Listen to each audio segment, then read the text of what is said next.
Yeah, so if we consider gym activities related to injuries of the shoulder and elbow, we largely look at problems of any joint related to whether they're issues of instability, so like a wobbly shoulder or a dislocating elbow, stiffness, so you have an injury that leads to a stiff joint of the shoulder or elbow, and then pain. And I think most people that we see from gym activities tend to be slightly younger. Yes, we do see older generation, but they tend to be adolescents through to young adults.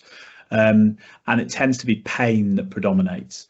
So in the shoulder, we see injuries predominantly of the soft tissues related to the gym. So that might be tears in the tendons, such as the pec major tendon, the biceps tendon that runs through the shoulder at the top, or the tissues that hold the shoulder in, which are called the labrum. Those are the bits that provide the stability of the shoulder. If we look at the elbow, we tend to see problems again with pain related to tendon injuries. Very rarely we see instability issues where someone's perhaps dislocated their elbow trying to lift too much weight. And the most common injuries that we see related to gym activity are the distal biceps tendon. So that's the other end of the biceps that attaches down in the elbow.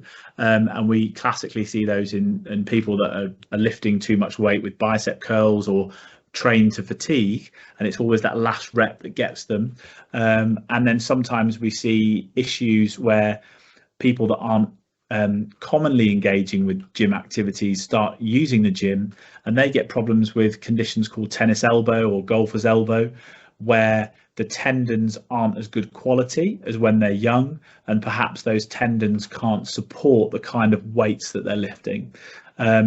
So yeah, I think gym activities normally related to tendon or soft tissue damage, and those are the kind of things that we can definitely help you with. In the shoulder, one of the most common problems we see is problems with the rotator cuff. Now, from the gym, it's very uncommon for those tendons to just rip off or tear, but you can get pain from the rotator cuff if you're doing a lot of gym activity. So those are the kind of problems that we see commonly related to shoulder and elbow.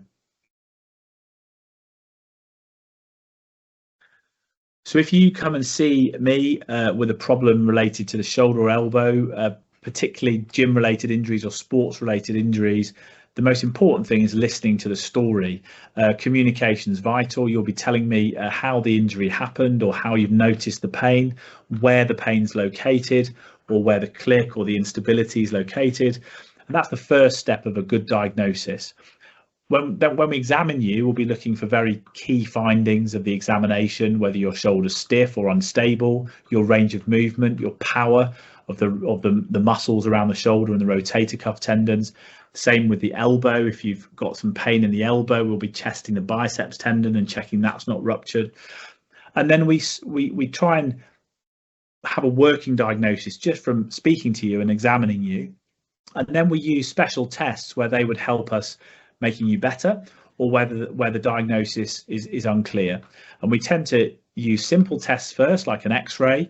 An ultrasound is very good because an ultrasound is not invasive. It's just a jelly scan with a probe on top of your skin, and that's really good at seeing the structures while they're moving, so you can show us and demonstrate when it's painful and where that pain's coming from. And we tend to reserve CT scans for people that have issues of the bones, which is more uncommon in gym-related injuries, or MRI scans where we're worried about tears deep in the shoulder, such as the labrum that holds the shoulder in, or the rotator cuff, where we're worried about partial tears. We might look at doing an MRI scan. And particularly in the elbow, MRI scans are very useful to look at the insertions of the tendons, which are deep inside the elbow. So that's an overview of how we'll assess you and diagnose your problem.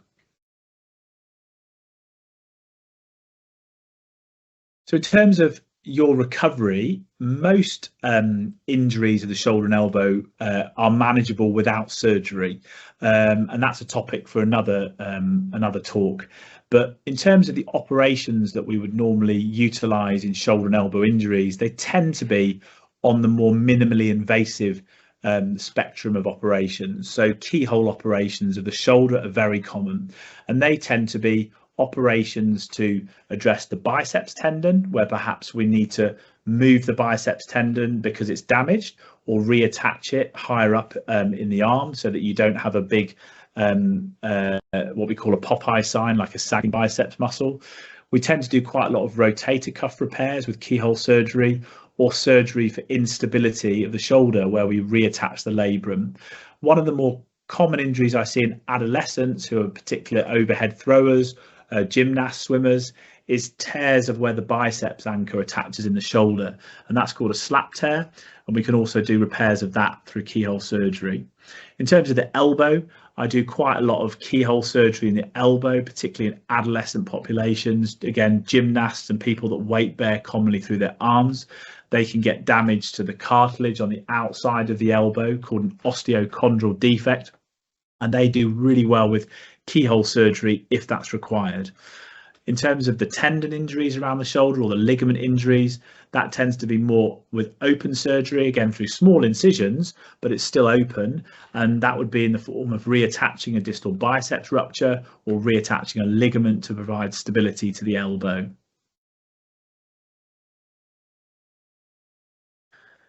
In terms of recovery, well, that very much depends on what we do for you. Most shoulder and elbow injuries, what we want to do is fix the problem so that you can move the joint. So that's our motto for life: fix it to move it. And that's the same in the shoulder and the elbow. They both get very stiff very quickly.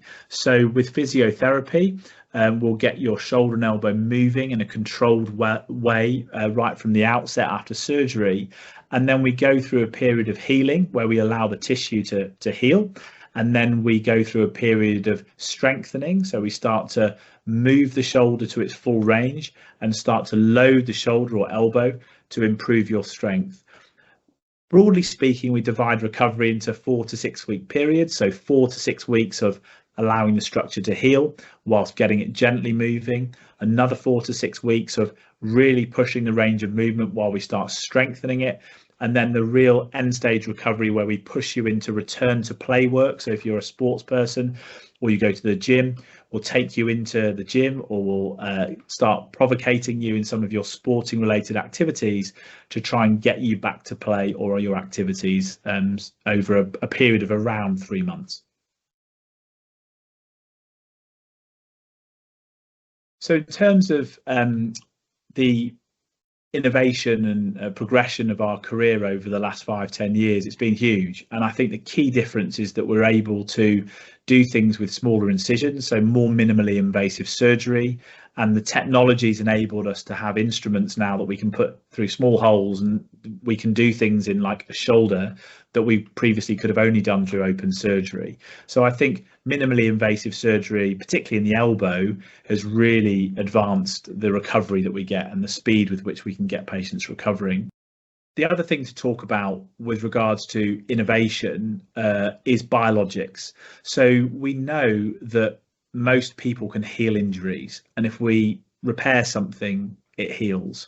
However, in some cases, we need to accelerate healing or enhance biology, and we have certain devices and innovation now that we can use to enhance biology. Those include things like patches that we can use on your rotator cuff tendons or tendons to stimulate growth. They include injections such as stem cell injections from your pelvis, where we can spin those down to the growth factors and use that to accelerate healing. So there's lots of options available now, all of which are designed around minimal invasive surgery where possible, quick recovery, and enhancing your natural biology to see good results as quick as possible.